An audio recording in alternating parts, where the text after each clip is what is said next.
उत्तरां दिवपाक कोणूच तयार ना. आमचो सगळ्यांचो प्रॉब्लम हांगाच्यानूच सुरवात जाता. मायनींग तांकां परवानग्यो दितना आमकां विचारूंक ना. आतां काम चालू आहा, आतां सगळे डिपार्टमेंट तुमी फक्त वचून थंय आडोव नाका इतलेंच चल्लां.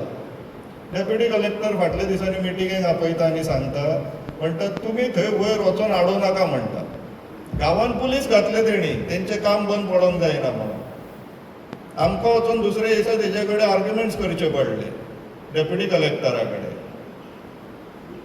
तो सांगता आपुणूय म्हणटा पत्रां बरयलीं मायनींग डिपार्टमेंटान आनी इंडियन ब्युरो ऑफ मायन्साक, तेंची उत्तरां मेळना. सो हांगासर जर खंयच्याच गव्हर्मेंट ऑथॉरिटीक कसलेंच मॉनिटरींग करपाचें ना आनी हे वेदांताक फ्री हँड दिल्लेलें आहा तुमकां जाय तें करा म्हणून, जाल्यार आमी खंय वचपाचें. आनी आमी गांवचे लोक, ह्या 7 गांवचे लोक जर एकामेकाक मदत करिना जाल्यार मागीर आमकां देवूळ वचूं शकचलो ना.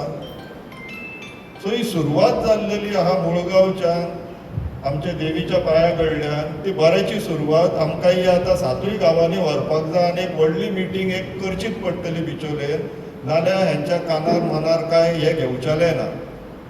आतां जशे कारापूरचे लोक आयज 42nd डे 42 दीस बसला भायर, बायला बेला बसला भायर. कित्याक तांकां तेंच्या गांवाचें पडलां. आतां प्रश्न इतलोच उरता, आमकां आमच्या गांवाचें पडलां काय ना. तर हेचेर सगळ्यांनी विचार करचो आनी फुडली वाटचाल कशी करची, कितें प्लॅन करचो ते ह्या मिटिंगेंतल्यान येवन येवं. देव बरें.